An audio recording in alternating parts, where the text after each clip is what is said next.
One of the reasons my journey across the US is so leisurely is so that I have time to do things like this. This is the Space History Museum in Alamogordo.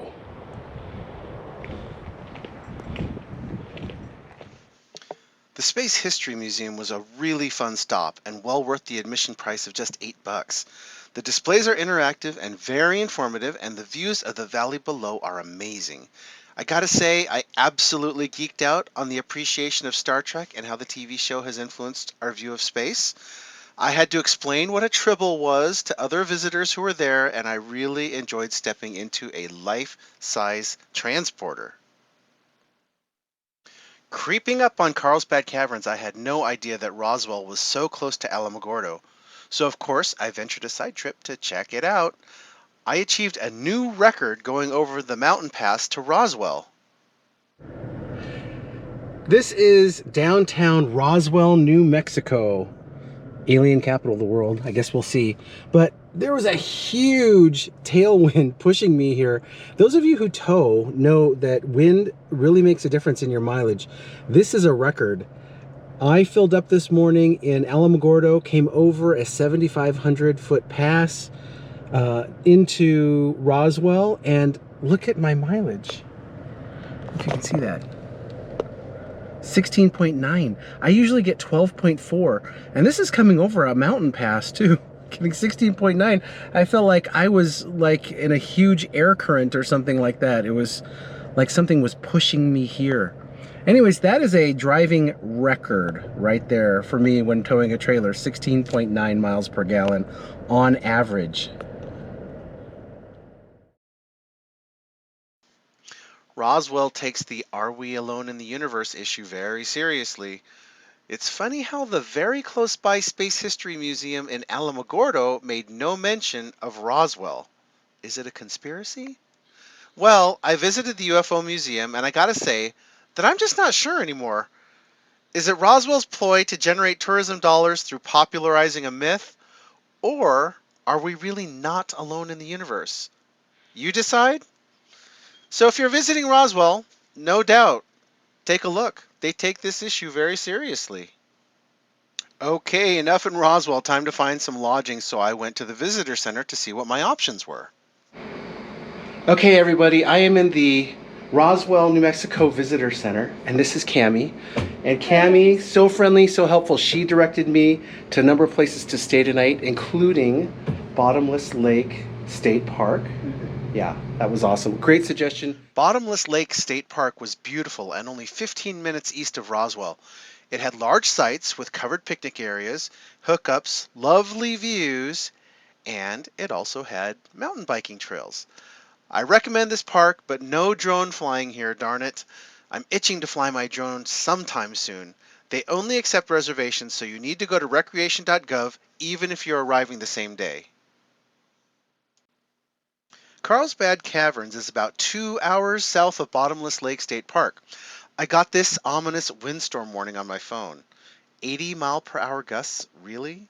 Surely this must be an exaggeration. Carlsbad Caverns does not have any campgrounds in the park, so I know that this extended stay was going to be tricky. Where to stay for 4 nights? The friendly people at the Carlsbad Visitor Center gave me maps to several RV parks as well as BLM land within about 8 to 10 miles of the park entrance. As the day wore on, I noticed the wind starting to pick up. I went to the BLM land and the wind was already pretty strong. I'd say 40 miles per hour. Even though this would be free, I felt uneasy due to the weather and also leaving my trailer unattended on BLM land.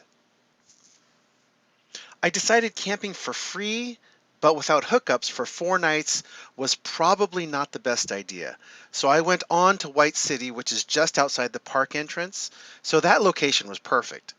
The RV park was basic, but not too expensive at just $44 per night. I felt much better about detaching and leaving my trailer here while I was in the park. Also, right after Carlsbad Caverns, I will be heading for 3 nights boondocking in Guadalupe Mountains National Park. So having hookups now to make sure my water tank and batteries were full was important.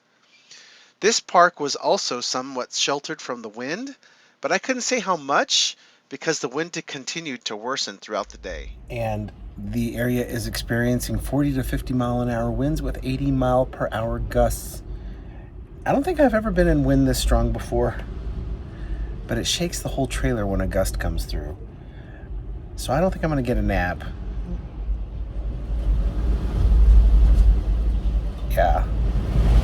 Yeah.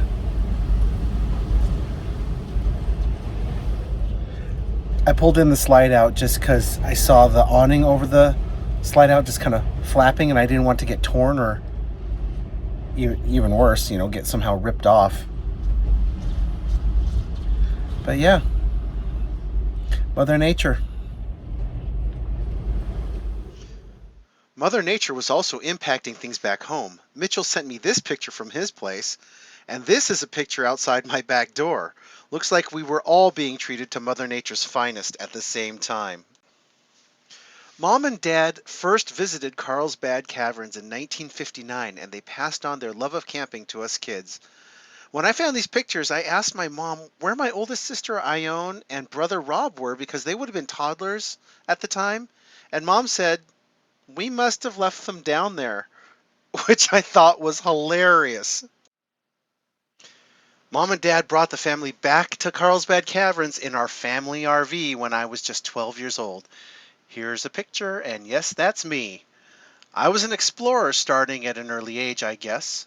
I'm grateful that my parents brought me back to such a great national park 20 years after they had first visited, and now, 44 years later after that, I'm back.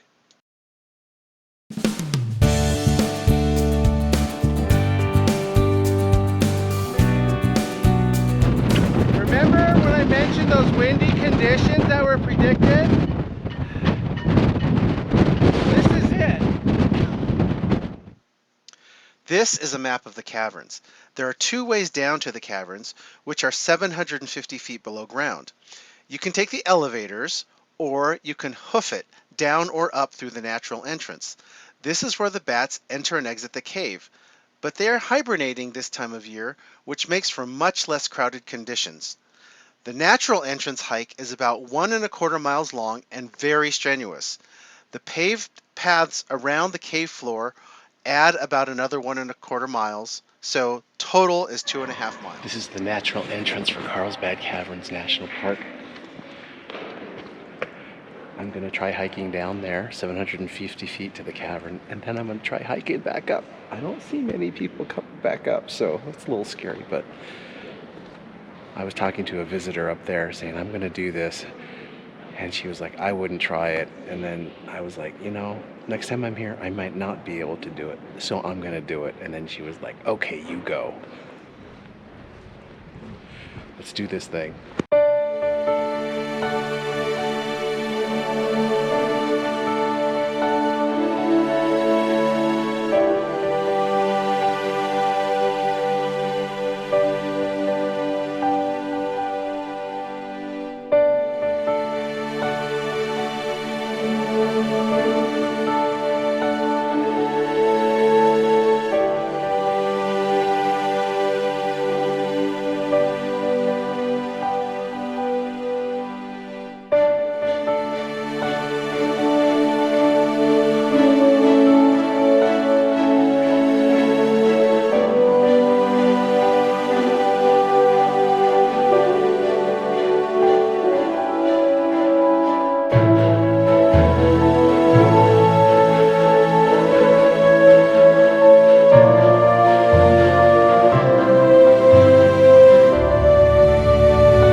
Okay, I spent 4 days at the caves, and I came down here every day, probably for a couple hours every time. There's something to see in every direction. So every time you come down, it's like a different tour. I recommend bringing a flashlight with you, and another shout out to my friend Craig, who gave this flashlight to me as a Bon Voyage gift. Because you can look in crevices and crannies that are not lit by the park and see new stuff every time. It's awesome. So bring a flashlight. The other thing I recommend is the audio tour. The audio tour has great history and great background and great science information. So highly recommend that. But as you can see, there's something in every direction. when you look around. It's amazing. Do y'all remember the process I had to go through to get a ticket to that ranger-led cave tour of the King's Palace? If not, you can go back to episode 1 and check that out. Well, here is that tour with Ranger Jeremy, and it was so well worth it. Or a curtain for this colorful portion. What is this called? Bacon. It does start with a B. Bacon. There you go, bacon. So that's called cave bacon. So the active material coming down from the surface. I made it back to the top, and I'm thinking, kind of sobering, I may never come back here. Or maybe I should say I will be lucky if I make it back here again to see this place. It is phenomenal. Really appreciate everybody who preserved this from the time of my parents to when I was little to now. And I guess that's just a reminder to all of us to keep preserving these places. It's important so that we can all enjoy them. Okay, I'm on to Guadalupe Mountains National Park. We will see you there.